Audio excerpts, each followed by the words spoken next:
నమస్తే. AP01 న్యూస్కు స్వాగతం. నా పేరు తన్నీరు సువంశీ. మరి వివరాల్లోనికి వెళ్తే 2020 సంవత్సరంలో గుత్తి స్త్రీ శిశు సంక్షేమ శాఖ ICDS ప్రాజెక్టులో మరి కోడిగుడ్ల పంపిణీ విషయంలో అప్పట్లో గుత్తి, గుంతకల్లు, పామిడి, పెద్ద ఒడుగురు 4 మండలాలకు సంబంధించి అప్పటి CDPOగా కొనసాగినటువంటి నాగమణి మరి కోడిగుడ్ల వ్యవహారంలో అవకతవకలకు పాల్పడినట్లు ఆరోపణలు ఎదుర్కొన్నారు.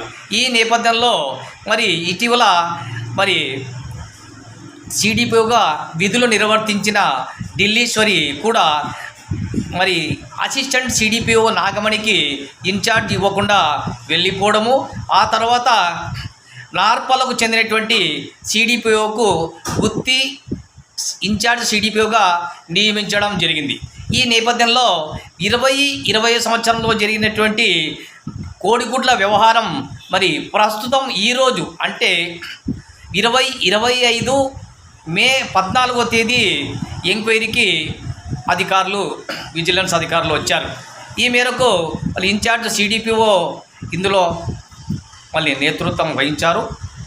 మరి ఇందుకు సంబంధించి పూర్తి స్థాయిలో మరి గుత్తి, గుంతకల్లు, పామిడి, మరి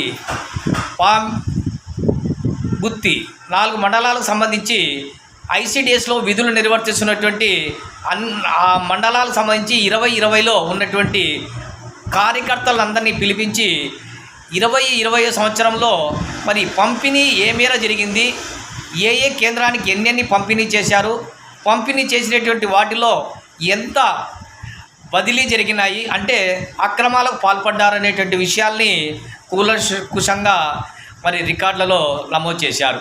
ఈ మేరకు ప్రతి కేంద్రం నుంచి వచ్చినటువంటి అంగన్వాడీ కార్యకర్త తాము రాసుకున్నటువంటి రికార్డులను దాదాపు 6 పేజీల వరకు వారికి పూర్తి వివరాలని సంబంధిత అధికారులకు ఈ కార్యాలయంలో అందజేశారు.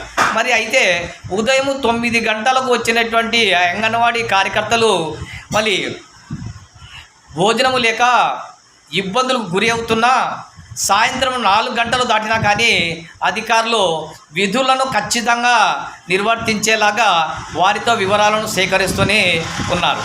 కార్యాలయంలో మరి జిరాక్స్ చేయడానికి ఉన్నటువంటి అవకాశాన్ని కూడా లేకుండా అంగన్వాడీ కార్యకర్తలందరూ కూడా మీరు పోయి బయటికి వెళ్ళి ప్రతి ఒక్కరు కూడా జిరాక్స్ తీసుకొని వచ్చి కార్యాలయంలో ఇచ్చి ఇంటికి వెళ్ళాలని చెప్పి నిబంధనలు విధించడంతో మరి ఇబ్బందులు గురైనటువంటి